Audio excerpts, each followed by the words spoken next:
नमस्कार, मैं आशीष शुक्ला और आप देख रहे हैं हमारा YouTube channel journalist Ashish Shukla. BJP के ऊपर जो इस समय लगातार सवाल उठ रहे हैं कि बीजेपी क्या रामगंगा हुई है, तो सही में कहीं ना कहीं लग रहा है कि बीजेपी अब रामगंगा की भूमिका निभा रही है। कोई कितना भी बड़ा अपराध करके आए और बीजेपी ज्वाइन कर ले तो पूरी तरीके से पाक साफ हो जा रहा है और बीजेपी ज्वाइन करते ही उसके जो सभी पाप हैं वो धुल जा रहे हैं। शाहीन बाग प्रोटेस्ट का नाम आप सभी लोग सुने होंगे। करीब 3 महीने तक राष्ट्र विरोधी गतिविधियां शाहीन बाग में चलती रही। अगर कोविड नहीं आया होता, कोरोना नहीं आया होता, तो हो सकता है कि अभी भी शाहीन बाग में प्रोटेस्ट चलते रहते। लेकिन अगर उसी शाहीन बाग प्रोटेस्ट को जो नियोजित करता था, उसी के जो कर्ता धर्ता थे, अगर वो बीजेपी ज्वाइन कर लेता है तो कहीं ना कहीं बीजेपी के ऊपर सवाल उठना स्वाभाविक सी बात है। राष्ट्रीय उलेमा के जो सचिव हैं दिल्ली के, शहजाद अली, डॉक्टर मेहरीन और एक आपकी कार्यकर्ता तबस्सुम हुसैन, बीते 16 अगस्त को श्याम जाजू जो बीजेपी के राष्ट्रीय उपाध्यक्ष हैं और आदेश गुप्ता जो अभी हाल ही में दिल्ली के प्रदेश अध्यक्ष बनाए गए हैं, उनकी मौजूदगी में इन तीनों को बीजेपी ज्वाइन करा दिया गया।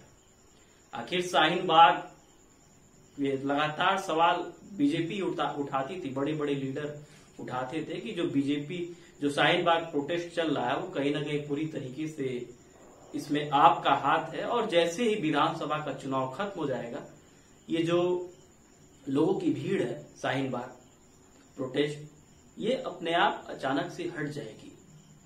शाहीन बाग प्रोटेस्ट सीएए और एनआरसी के नाम पर देश विरोधी गतिविधियां वहां पे हो रही थी, क्योंकि आप देखेंगे तो शाहीन बाग प्रोटेस्ट देश विरोधी गतिविधियां के नाम पर करीब लाखों लोगों को रोज जो दिल्ली एनसीआर में है उनको बहुत अधिक समस्याओं का सामना करना पड़ रहा था।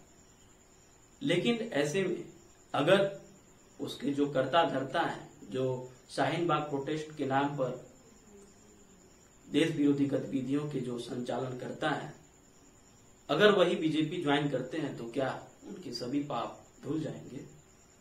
क्या पाकिस्तान जिंदाबाद के नारे जहां लगते थे, क्या वहां पे भारत माता की जय के नारे लगने लगेंगे? क्या जिहादी मानसिकता कभी बदल सकती है किसी पार्टी के ज्वाइन करने मात्र से, जिसके दिल में भारत माता के लिए सम्मान न हो? आखिर आप उससे कैसे उम्मीद कर सकते हैं कि वो आने वाले समय में भारत माता की जय जयकार करेगा? लेकिन जहां तक बीजेपी बराबर सवाल उठाती थी कि ये आपका कराया धराया है, तो कहीं ना कहीं वो जो चेहरे हैं बीजेपी के वो सामने आ रहे हैं। आखिर अगर आपको लगता था कि वो आपका कराया धराया है तो उसका निष्पक्ष जांच करानी चाहिए आपको, और जो भी दोषी है उसके ऊपर कठोर से कठोर सजा कार्रवाई जरूर होनी चाहिए। दूसरी चीज, अगर उसके कर्ता धर्ता को आप बीजेपी में शामिल कर लेते हैं तो कहीं ना कहीं ये तो सवाल जरूर उठेगा कि आप जो देश विरोधी हैं उनको आप पनाह देना शुरू कर दिए। साहब छोड़िए वोट बैंक की राजनीति के नाम पर राष्ट्र विरोधी गतिविधियों को बीजेपी में शामिल मत करिए। वो अटल जी और वो लाल कृष्ण आडवाणी वाली अब बीजेपी मुझे नहीं दिखती है।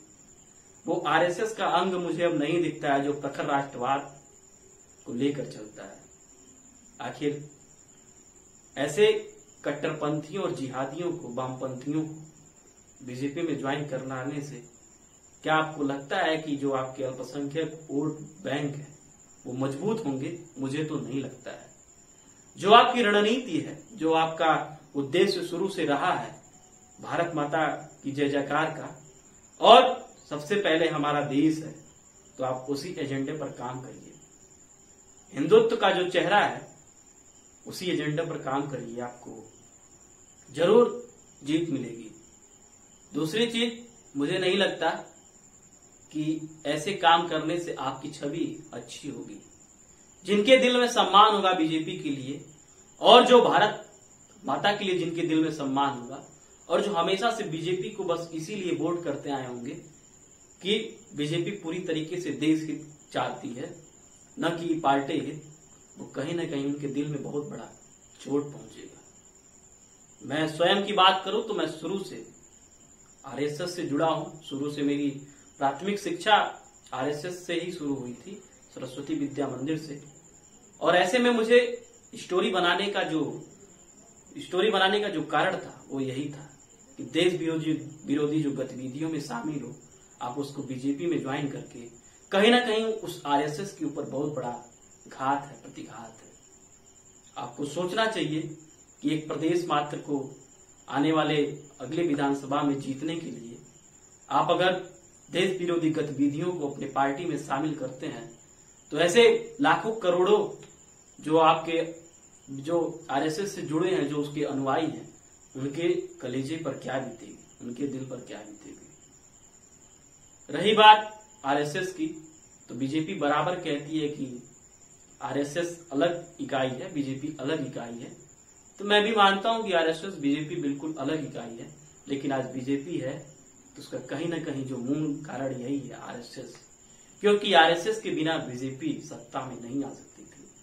जो आरएसएस के संगी हैं वो ये नहीं देखते हैं कि आज धूप है, बाढ़ है, ठंड है या फिर क्या है। जहां भी आपातकालीन सेवाएं देनी होती है तो देश में सबसे पहले आरएसएस के लोग ही जाते हैं, और उन्हीं के बलिदानी, उन्हीं के त्याग, उन्हीं की तपस्या का परिणाम बीजेपी को बराबर सत्ता में जो 2 बार लगातार आई है, वो उसमें आरएसएस का बहुत बड़ा अहम योगदान है। तो ऐसे में साहब आपको सोचना चाहिए था कि जो आरएसएस के लोग हैं, जो दिल से देशभक्ति उनके दिल में रची बसी पड़ी है, आखिर उनके ऊपर क्या बीतेगी। आगे से आप विचार करें कि ऐसे जिहादी मानसिकता के लोगों को अपने पार्टी में शामिल मत करें, क्योंकि जो मानसिकता लोगों की होती है वो बदलती नहीं है। आप उसको पार्टी का टैग देके उसको आप शीर्ष पद तो आप दे सकते हैं अपने राज्य में, अपने पार्टी में, लेकिन ये कहिए कि वो आपकी पार्टी में शामिल होने मात्र से उसकी मानसिकता बदल जाए और वो जो बराबर देश विरोधी गतिविधियां करते आया है, अब वो लगे आपको कि देश हित की बात करने लगेगा। वो ऐसा कभी संभव नहीं है। इस पे आपको सोचना चाहिए, विचार करना चाहिए। दूसरी चीज, शाहीन बाग की मैं वास्तविकता बता दूं, पीएफआई बराबर उसको फंडिंग की थी, पीपल फ्रंट ऑफ इंडिया, जिसको यूपी में बैन कर दिया गया है। लेकिन और जो शाहीन बाग में जो बिरयानी पार्टी बड़ी मशहूर थी और 500 और 1000 की दिहाड़ी मजदूरी, यही शाहीन बाग की भीड़ की सच्चाई थी। सीएए और एनआरसी प्रोटेस्ट के नाम पर पूरी तरीके से वहां पे पिकनिक का जो माहौल था, वो तो मेरे आंखों देखा हाल है, मैं जाके वहां देखा हूं। ऐसे में आप ऐसी गलती मत करें जिससे जो शुरू से आरएसएस के समर्थक रहे हैं उनके दिल पर कोई आघात हो। आपको ये विचार कैसा लगा?